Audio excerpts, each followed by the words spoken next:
60대 이후로 접어들면 꼭 반복해서 듣는 말이 있습니다. 이제 어디서 살아야 할지 모르겠어요. 그 말을 들을 때마다 저는 속으로 이런 생각을 합니다. 집을 고르는 게 아니라 하루를 고르는 거 아닐까? 사실 저도 이 주제를 꺼내기까지 꽤 오래 생각했습니다.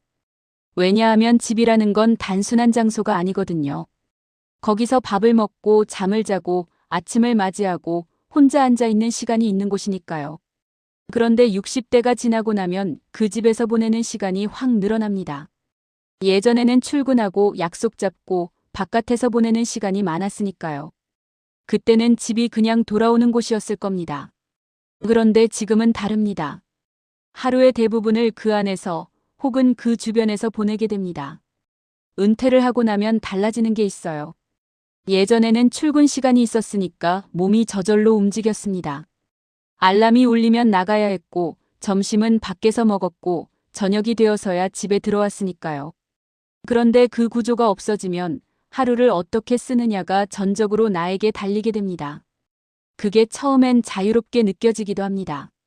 그런데 시간이 지나면서 어떤 분들은 그 자유가 오히려 무겁게 느껴진다고 하시거든요. 하루가 너무 길고 뭘 해야 할지 모르겠고 집안에 있는 시간이 이렇게 길었던 적이 없었는데 싶은 느낌이요. 그 감정이 낯설지 않으시죠? 그런데 저는 그게 의지의 문제가 아니라 환경의 문제일 수 있다고 생각합니다. 집안에 있어도 편안하게 있을 수 있는 구조인지, 밖에 나가는 게 자연스러운 환경인지, 동네 자체가 나를 움직이게 만드는 공간인지, 그 차이가 하루를 전혀 다르게 만들거든요. 그러니 어디에 사느냐는 사실 어떻게 사느냐와 거의 같은 말이 됩니다. 오늘은 그 이야기를 해보려 합니다. 어떤 지역이 좋다, 어디로 이사 가라는 이야기가 아닙니다. 지금 내가 사는 공간이 내 몸과 마음에 어떤 영향을 주고 있는지를 함께 살펴보는 이야기입니다. 시니어 품격 학교 함께 공부하실 분은 구독해 두셔도 좋습니다.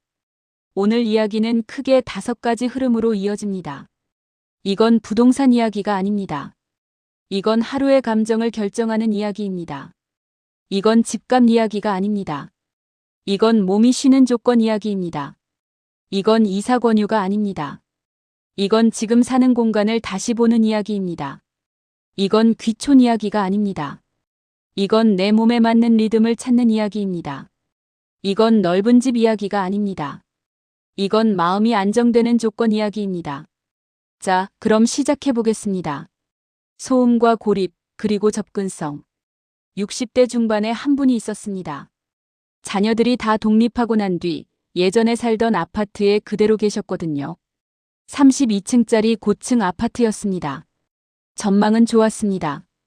그런데 이상하게도 그분은 매일 아침이 무겁다고 하셨어요. 왜 그런지 처음엔 몰랐습니다. 그런데 얘기를 들어보니까 엘리베이터를 기다리는 시간이 길고 계단을 이용하기엔 무릎이 좋지 않고 밖에 나가려면 준비가 꽤 필요하니까 결국 안 나가게 된다고 하시더군요. 하루 이틀이 아니라 그게 쌓이면서 점점 외출 자체를 안 하게 됐다는 겁니다. 밖에 안 나가니까 햇빛을 못 보고 햇빛을 못 보니까 기분이 가라앉고 기분이 가라앉으니까 더 움직이기 싫어지는 순환이 생긴 거죠. 그분이 어느 날 이런 말씀을 하셨습니다. 아이들한테는 잘 지낸다고 했는데 사실은 이 집에서 점점 갇혀가고 있었던 것 같아요. 그 말이 묵직하게 남았습니다. 나가는 것 자체가 힘들어지면 사람은 스스로 선택의 폭을 줄이게 됩니다. 오늘은 안 나가도 되지, 내일 나가지 뭐, 그러다 보면 어느새 며칠이 지나가 있는 거예요.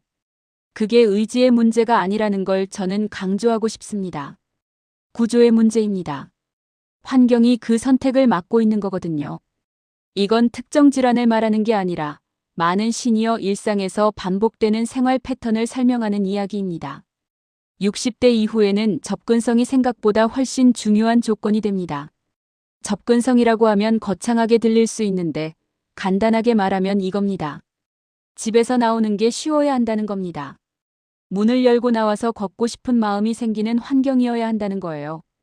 계단이 너무 많다거나 엘리베이터가 너무 오래 걸린다거나 밖에 나와도 걸을 데가 없다거나 하면 자연스럽게 집 안에 갇히게 됩니다. 그게 선택이 아니라 구조의 문제라는 거죠. 그리고 소음 이야기도 빠질 수가 없습니다. 도로 옆, 공사 현장 근처, 아이들이 뛰어다니는 소리가 밤까지 이어지는 환경. 젊을 때는 그냥 지나쳤던 것들이 60대를 넘기면 전혀 다르게 느껴지기 시작합니다. 잠을 깊이 자지 못하고 자주 깨고 아침에 일어나도 개운하지 않은 상태가 반복되면 하루 전체가 달라집니다. 이건 예민해진 게 아니에요. 나이가 들수록 수면이 얕아지는 건 자연스러운 변화거든요. 그러니까 소음 환경이 예전보다 훨씬 더 큰 영향을 주게 되는 겁니다. 소음에 대해 조금 더 말씀드릴게요. 우리가 소음이라고 하면 보통 귀에 들리는 것만 생각하시는데 사실 몸이 반응하는 소음은 생각보다 범위가 넓습니다.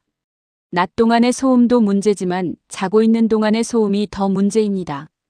의식이 없는 상태에서도 귀는 계속 듣고 있거든요. 그러다 보면 수면 중에 몸이 계속 긴장 상태를 유지하게 됩니다. 자는 것 같아도 사실은 쉬지 못하는 거예요. 그렇게 쌓인 피로가 아침에 몸이 무겁고 이유 없이 짜증이 나고 집중이 안 되는 증상으로 나타납니다. 그러니 지금 사는 곳의 소음 환경이 어떤지 한번 점검해 보시는 게 좋습니다.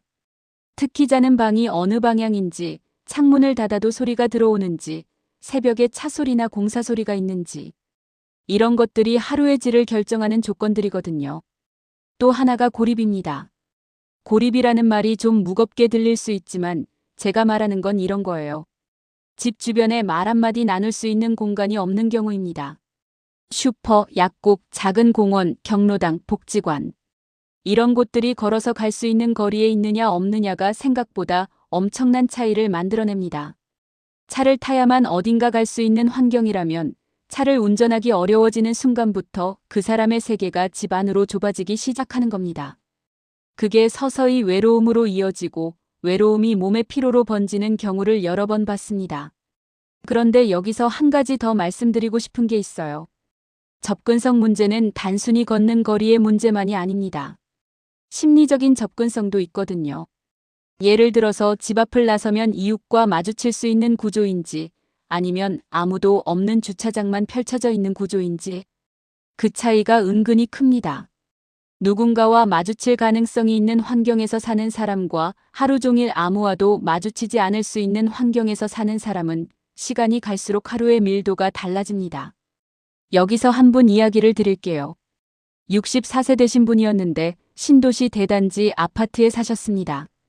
관리가 잘 되어 있고 엘리베이터도 빠르고 편의시설도 가까웠어요. 그런데 이상하게도 이웃을 한 명도 모른다고 하셨습니다. 7년을 그 아파트에 살면서 옆집 얼굴을 한 번도 제대로 본 적이 없다고요. 복도에서 마주쳐도 서로 그냥 지나친다고 하셨어요. 처음엔 그냥 현대사회가 다 그런 거라고 생각하셨답니다. 그런데 어느 날 아파트 관리비를 낼 때 관리소 직원과 잠깐 인사를 나눴는데 그날 하루가 유난히 가볍게 느껴졌다고 하시더군요. 그 짧은 대화 한마디가 그날의 무게를 바꿔놓은 거예요. 그분이 그 이야기를 하시면서 이렇게 말씀하셨습니다. 내가 이렇게 말 한마디에 목말라 있었던 줄 몰랐어요. 그 말이 오래 기억에 남았습니다. 60대 이후에는 소통의 양이 줄어드는 게 아니라 소통의 질이 중요해집니다. 길게 이야기하지 않아도 됩니다. 마주쳤을 때 눈인사라도 나눌 수 있는 이웃이 있다는 것, 그것만으로도 하루가 달라지거든요. 그러니까 집을 고를 때 동네 분위기, 오래 살고 있는 사람들이 많은지, 주민들이 공간을 함께 쓰는지 이런 부분들을 한 번쯤 살펴보시는 게 좋습니다.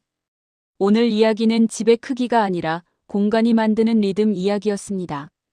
정리하면 하나가 바뀌면 다른 하나가 따라옵니다. 나가기 쉬운 환경이 되면 몸이 먼저 반응하거든요. 자연과 걷기, 그게 왜 중요한가? 사람은 생각보다 많이 환경의 영향을 받습니다. 특히 60대 이후에는 그 영향이 더 직접적으로 나타납니다. 젊을 때는 바깥에서 많은 자극을 받으며 살았기 때문에 집에 있는 시간이 짧았어요. 그러니 집이 어떤 환경이든 동네가 어떤 분위기든 별로 느끼지 못하고 지나갔습니다. 그런데 하루 대부분을 집 안과 그 주변에서 보내게 되면 그 환경이 그대로 내 몸과 마음에 스며들기 시작합니다. 풍경이 주는 자극, 걸을 수 있는 공간, 나무나 물이 보이는 환경. 이런 것들이 예전에는 그냥 배경이었다면 이제는 하루의 조건이 됩니다. 이번엔 조금 다른 분 이야기를 해드리겠습니다. 67세, 은퇴한 지 3년이 된 분이었는데요. 처음엔 시내 중심가 오피스텔에 사셨어요. 교통도 편하고 뭐든 가까웠습니다. 그런데 1년이 지나고 나서 본인 스스로가 느꼈다고 하시더군요. 뭔가 계속 긴장이 풀리지 않는다고요. 편한 것 같은데 편하지 않다는 느낌이라고 하셨습니다. 그래서 어느 날 지인의 권유로 외곽 쪽 저층 주택단지로 이사를 했습니다. 고층이 아니라 2층짜리 단지 안에 작은 산책로가 있는 곳이었어요. 처음엔 여기서 뭘 하나 싶었다고 합니다. 그런데 한 달이 지나면서 변화를 느끼셨다고 했어요. 아침에 일어나면 자연스럽게 밖을 나가게 되더라고요. 걸을 데가 있으니까 새소리가 들리니까 그냥 신발을 신게 된다는 거예요. 그게 운동이라서가 아니라 그냥 나가고 싶어지는 환경이었던 겁니다. 그분이 이런 말씀을 하셨어요. 아, 내가 긴장한 게 아니라 환경이 나를 긴장시키고 있었던 거구나. 그 말이 오래 기억에 남았습니다. 자연이 가까운 환경에서는 눈의 긴장이 풀립니다. 높은 건물, 빠른 차, 복잡한 간판, 끊임없이 움직이는 것들을 보다가 나무 한 그루, 구름 하나 멀리 보이는 산을 보면 눈과 뇌가 같이 쉬기 시작합니다. 이건 단순한 감성 이야기가 아니에요. 우리 눈은 가까운 것을 오래 볼수록 피로해지고 멀리 볼수록 이완되는 구조로 되어 있거든요. 그러니까 녹색이 보이는 환경, 먼 곳을 바라볼 수 있는 환경이 60대 이후의 몸에 실제로 다른 영향을 주는 겁니다. 그런데 이게 단지 눈 이야기로 끝나는 게 아닙니다. 눈이 쉬면 뇌도 쉽니다. 뇌가 쉬면 판단이 유연해지고 판단이 유연해지면 감정이 덜 출렁입니다. 이게 직접적으로 연결되어 있거든요. 그래서 자연이 가까운 환경에 사는 분들이 그렇지 않은 분들보다 감정 기복이 적고 같은 상황에서도 덜 예민하게 반응하는 경우가 많더라고요. 그리고 계절의 변화를 느끼는 것도 중요합니다. 봄에 꽃이 피고 여름에 녹음이 우거지고 가을에 단풍이 들고 겨울에 나뭇가지가 앙상해지는 것. 그 변화를 매일 보는 사람과 사계절 내내 같은 콘크리트 풍경 속에 사는 사람은 시간이 가는 느낌이 다릅니다. 자연의 변화 속에 사는 사람은 그 리듬에 맞춰 몸도 마음도 자연스럽게 움직이게 됩니다. 특별히 뭔가를 하지 않아도 계절이 흘러가는 것만 봐도 시간이 쌓인다는 느낌이 드는 거거든요. 그게 결국 살아있다는 느낌과 연결됩니다. 걷기도 마찬가지입니다. 걸어서 어딘가를 갈 수 있는 환경이냐, 아니냐는 하루의 활동량에 직접 영향을 줍니다. 억지로 운동을 하러 나가는 게 아니라 걷다 보니 마트에 도착하고 걷다 보니 공원 벤치에 앉게 되는 그런 흐름이 생기는 거거든요. 걷기가 자연스럽게 일어나는 환경은 다르게 말하면 몸이 저절로 움직이게 만드는 환경입니다. 그 차이가 1년, 2년이 쌓이면 몸의 상태가 확실히 달라지더라고요. 여기서 오해하지 않으셨으면 하는 게 있어요. 자연 환경이 좋은 곳으로 무조건 이사를 가야 한다는 이야기가 아닙니다. 지금 사는 곳 주변을 다시 한번 살펴봤으면 좋겠다는 겁니다. 내가 자주 지나치던 골목에 작은 공원이 있지는 않은지, 아침에 한 번도 가보지 않은 방향으로 걸어보면 어떤 풍경이 있는지, 그걸 한번 확인해 보시는 것만으로도 충분합니다. 어떤 분은 10년 살던 동네에서 처음으로 골목을 돌아 걸어갔더니 작은 하천이 있더라고요. 그분은 그게 있는지도 몰랐다고 하셨어요. 그 뒤로 매일 아침 그 하천 옆을 걸으면서 하루를 시작하게 됐다고 하셨습니다. 환경은 발견하는 것이기도 합니다. 오늘 이 파트에서 드린 이야기는 먼 곳을 바라보는 것이 마음을 넓힌다는 이야기였습니다. 정리하면 하나가 바뀌면 다른 하나가 따라옵니다. 걷는 길이 생기면 하루가 달라집니다. 관계가 있는 동네, 그게 노후를 바꾼다. 이번엔 조금 무거운 이야기를 해야 할 것 같습니다.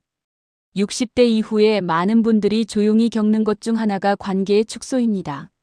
직장을 떠나면 자연스럽게 사람을 만날 이유가 줄어듭니다.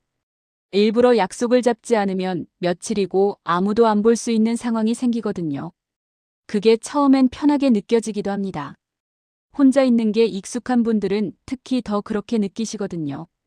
그런데 한 달, 두 달이 지나면서 이상하게 몸이 무거워지기 시작합니다. 밥맛이 없어지고 잠이 얕아지고 아침에 일어나기 싫어지는 증상들이 나타납니다. 이건 마음의 문제이기도 하지만 동시에 환경의 문제이기도 합니다. 어딜 가도 아는 사람이 없는 동네, 말 한마디 섞을 일이 없는 하루가 반복되면 사람은 점점 안으로 들어가게 됩니다. 저는 한 분께 이런 이야기를 들었습니다. 70대 초반이셨는데 자녀 가까이 살고 싶어서 오래 살던 동네를 떠나 새로운 곳으로 이사를 하셨거든요. 처음엔 좋았다고 하셨어요. 자녀와 가까워졌고 집도 깨끗하고 교통도 편했다고요. 그런데 6개월이 지나면서 말씀하시더군요. 낯선 곳에서 낯선 사람들 사이에서 사는 게 이렇게 힘들 줄 몰랐어요. 그분이 그리워하는 건 이전 집의 크기가 아니었습니다. 오래 다니던 시장, 항상 가던 약국, 20년 넘게 알고 지낸 이웃들. 그 작은 관계들이 사실은 그분의 하루를 지탱하고 있었던 거예요. 예전에 살던 동네를 떠올려 보셨으면 합니다. 오래 살았던 곳에는 이름은 몰라도 얼굴은 아는 사람들이 있었을 겁니다. 슈퍼 아주머니, 매일 아침 같은 시간에 마주치는 이웃, 공원 벤치에 항상 앉아 계시던 어르신. 그런 사람들과 나누는 인사 한마디가 사실은 엄청난 역할을 하고 있었던 겁니다. 연결감이라고 할까요? 내가 이 동네에 속해 있다는 느낌. 그게 있는 사람과 없는 사람의 하루는 완전히 다릅니다. 그러니까 60대 이후에 어디서 살 것인가를 생각할 때 관계가 생길 수 있는 동네냐 아니냐는 중요한 기준이 됩니다. 경로당이 있다고 해서 꼭 가야 한다는 게 아니에요. 복지관이 있다고 해서 프로그램을 다 들어야 한다는 것도 아닙니다. 그냥 같은 공간을 공유하는 사람들이 있는 환경이냐 아니냐입니다. 같은 단지에서 아침에 산책하는 사람들이 있다거나 단지 내 벤치에 앉아서 신문 보는 이웃이 있다거나 오가다 보면 자연스럽게 인사가 생기는 그런 환경 말이에요. 그게 만들어지려면 사실 거주 형태도 영향을 줍니다. 고층 아파트보다는 저층, 대단지보다는 소규모, 빠르게 바뀌는 지역보다는 오래 사는 사람들이 많은 곳이 자연스럽게 관계가 생기기 더 쉽거든요. 마음 이야기를 하나 더 드리겠습니다. 나이가 들수록 과거를 자꾸 떠올리게 됩니다. 젊었을 때 살던 동네, 아이들 키우던 시절, 직장 다니던 시절. 그게 나쁜 게 아닙니다.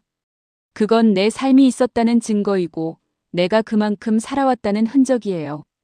그런데 그 기억들이 지금의 환경과 너무 대비될 때 사람은 현재에 안착하지 못하고 계속 과거를 그리워하게 됩니다. 지금 사는 곳에서 현재의 관계가 생기기 시작하면 과거를 그리워하면서도 지금을 살아갈 수 있게 됩니다. 그 균형이 중요한 거거든요. 관계는 만들어지는 게 아니라 환경에서 자라나는 거라고 저는 생각합니다. 그러니까 관계가 자라날 수 있는 흙을 마련하는 것. 그게 60대 이후의 거주 선택에서 빠질 수 없는 조건입니다. 한 가지 더 말씀드리고 싶어요. 관계가 있는 동네는 위기 상황에서 진가를 발휘합니다. 몸이 갑자기 좋지 않을 때 아니면 혼자 감당하기 어려운 일이 생겼을 때 가까운 곳에 사람이 있다는 건 그냥 심리적 안정감 그 이상입니다. 이건 거창한 이야기가 아니에요. 동네 약국 약사가 내 얼굴을 알고 단지 내 경비 아저씨가 내 이름을 알고 아침마다 마주치는 이웃이 오늘 안 보이면 궁금해하는 그런 관계 말이에요. 그게 있는 사람과 없는 사람은 노후의 안전망 자체가 다릅니다. 그런데 이런 관계는 일부러 만들려 하면 오히려 어색합니다. 환경이 자연스럽게 만들어주는 거거든요. 매일 같은 시간에 같은 공간을 공유하다 보면 어느 순간 눈인사가 생기고 눈인사가 쌓이면 말이 생기고 말이 쌓이면 관계가 됩니다. 그 과정이 일어나기 쉬운 환경이냐 아니냐. 그게 동네를 고를 때 은근히 중요한 기준이 됩니다. 오늘 이 파트에서 드린 이야기는 어디에 사느냐가 누구와 사느냐를 결정한다는 이야기였습니다. 정리하면 하나가 바뀌면 다른 하나가 따라옵니다. 동네에 관계가 생기면 몸도 마음도 덜 무거워집니다. 집안의 환경, 많은 분들이 놓치는 부분. 오늘 이야기 중에서 아마 이 파트가 가장 실용적으로 느껴지실 거예요. 왜냐하면 지금 당장 바꿔볼 수 있는 내용이니까요.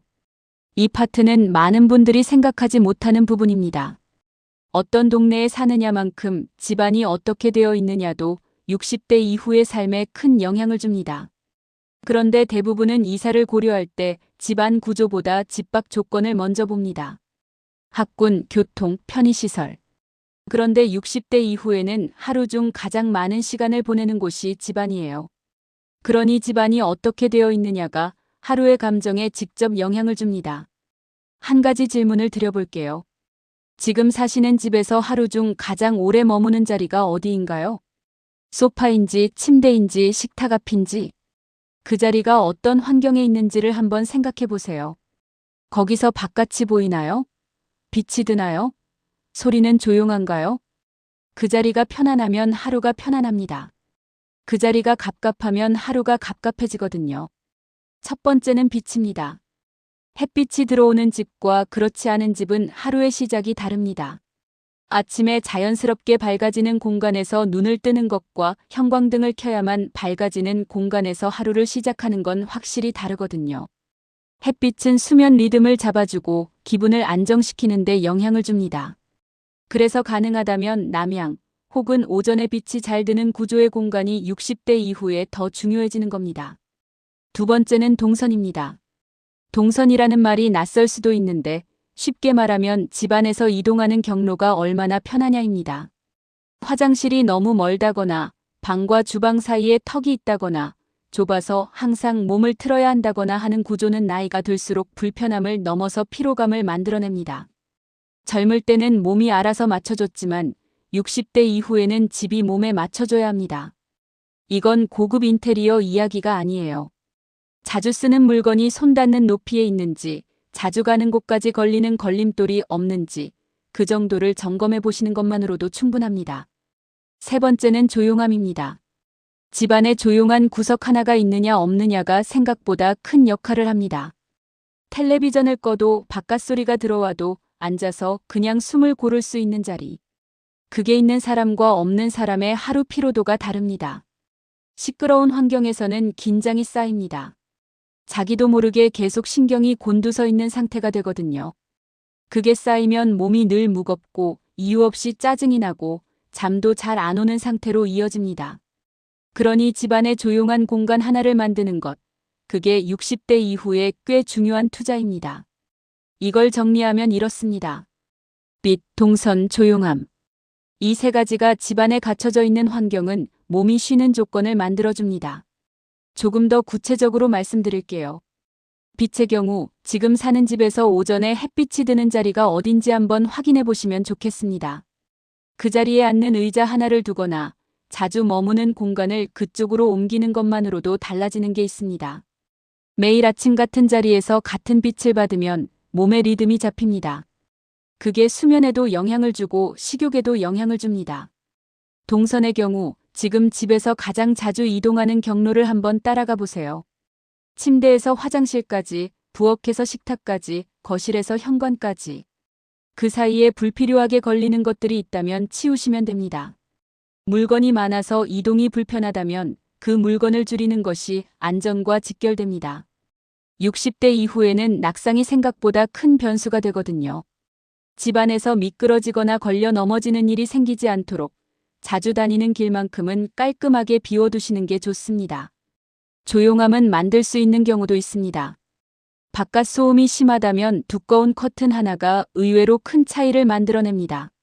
아니면 집안에서 가장 조용한 구석이 어디인지 찾아두시고 그 자리를 나만의 쉬는 자리로 정해두는 것도 방법입니다. 대단한 게 필요한 게 아니에요. 그냥 텔레비전 소리 없이, 전화 없이 10분이라도 앉아 있을 수 있는 자리 하나면 됩니다. 그 10분이 하루의 긴장을 내려놓는 시간이 됩니다.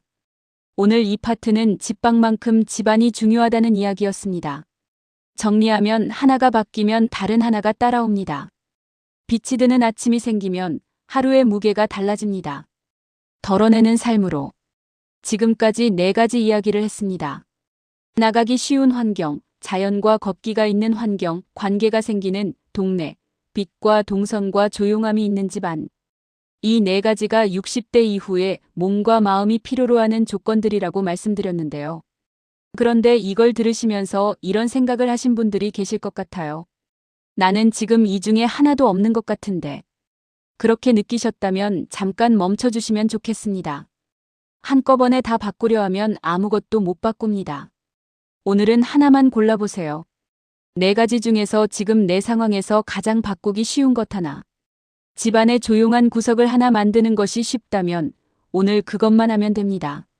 아침에 다른 방향으로 걸어보는 것이 쉽다면 내일 아침 그것만 해보면 됩니다. 작은 변화 하나가 다음 변화의 문을 열어주거든요. 그게 쌓이면 환경이 달라지기 시작하고 환경이 달라지면 하루가 달라집니다. 그리고 한 가지 더 말씀드리고 싶어요. 지금 사는 곳이 아무리 좋지 않은 환경이라도 내가 그 안에서 무엇을 선택하느냐는 여전히 내 손에 있습니다. 환경이 나를 완전히 결정하는 게 아니에요. 환경은 방향을 만들어줄 뿐이고 그 안에서 한 발을 어디로 내딛느냐는 내가 정하는 겁니다. 그러니 오늘 이야기가 무겁게 느껴지셨다면 가장 가벼운 것 하나부터 시작해 주세요. 여기까지 이야기를 듣고 나면 이런 생각이 드실 수도 있습니다. 그러면 어디로 가야 하냐고요? 저는 그 질문에 이렇게 답하고 싶습니다. 지금 당장 어디로 가야 한다는 이야기가 아니었습니다. 지금 사는 곳을 다시 한번 천천히 들여다보셨으면 좋겠다는 이야기였습니다. 60대 이후의 삶은 더 채우는 방향이 아니라 덜어내는 방향으로 가게 됩니다. 더 큰 집, 더 좋은 동네, 더 많은 시설이 아니라 나가기 쉬운 환경, 걷고 싶은 길, 말 한마디 나눌 수 있는 이웃, 빛이 드는 아침. 그런 것들이 60대 이후의 몸과 마음에 진짜 필요한 조건들입니다. 그런데 많은 분들이 이 조건들이 이미 내 주변에 있음에도 발견하지 못하고 지나치시는 경우가 많더라고요. 너무 바쁘게 살다 보니 내 동네를 한 번도 제대로 걸어본 적이 없는 거예요.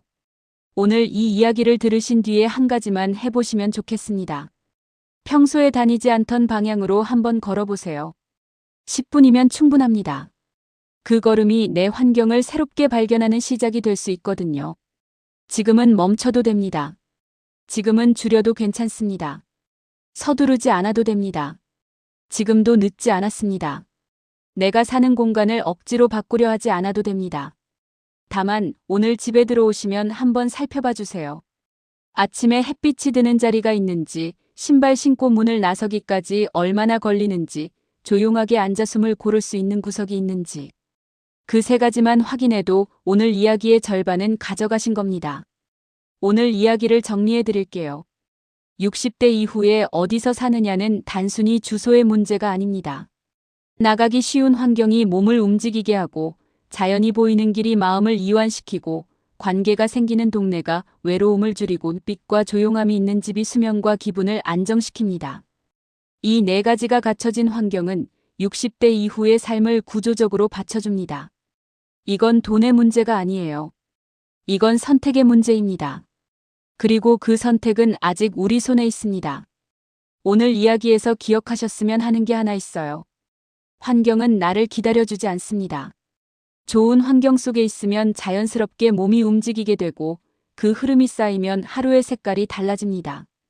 반대로 나를 위축시키는 환경 속에 계속 있으면 내 의지와 상관없이 점점 안으로 들어가게 됩니다. 그러니까 환경을 점검하는 것, 그게 사실은 내 삶을 점검하는 일이기도 합니다. 다만 건강 상태는 개인차가 크니 치료나 약 처방은 의료진의 안내를 따르셔야 합니다. 오늘 이 이야기가 내 상황과 맞닿아 있다고 느끼신다면 지금 사는 공간을 한 번만 다시 봐주십시오. 큰 변화가 아니어도 됩니다. 작은 것 하나가 바뀌면 하루가 달라지기 시작합니다. 마무리. 환경은 말이 없습니다. 그런데 조용히 매일 우리 몸에 영향을 줍니다. 좋은 환경이라는 건 거창한 게 아닙니다. 아침에 나가고 싶고 걷다 보면 누군가와 눈이 마주치고 집에 돌아오면 빛이 있고 저녁이 조용한 곳. 그런 곳이 60대 이후의 몸과 마음이 필요로 하는 환경입니다. 저는 오랫동안 여러분들을 지켜보면서 하나를 느꼈습니다. 살기 좋은 곳이 좋은 노후를 만드는 게 아니더라고요. 내 몸에 맞는 곳에서 사는 사람이 더 편안해 보이더라고요. 그게 비싼 집이 아니어도 됩니다. 넓은 집이 아니어도 됩니다. 그냥 내가 나가고 싶은 아침이 있고 걷다 보면 기분이 풀리는 길이 있고 돌아오면 쉴 수 있는 공간이 있는 곳이면 됩니다. 그게 지금 내가 사는 곳에 이미 있을 수도 있습니다. 오늘 이야기를 들으시고 혹시 우리 동네가 그런 곳 같은데 라는 생각이 드셨다면 그 동네가 맞는 겁니다. 혹시 우리 동네는 그런 곳이 아닌데 라는 생각이 드셨다면 오늘이 한번 살펴보는 계기가 됐으면 합니다. 바꾸기 어려운 것이 있고 바꿀 수 있는 것도 있습니다. 집안에서 의자 위치 하나를 바꾸는 것, 아침에 다른 방향으로 걸어보는 것, 엘리베이터 대신 계단을 1층만 내려와 보는 것. 그런 작은 변화가 하루의 리듬을 바꾸기 시작합니다. 오늘 영상이 마음에 닿으셨다면 구독해두세요. 다음은 더 구체적으로 정리해드릴게요. 나이는 선택할 수 없습니다. 하지만 어떤 공간에서 어떤 리듬으로 살아갈지는 지금도 우리가 고를 수 있습니다. 그 선택이 품격이 됩니다. 감사합니다.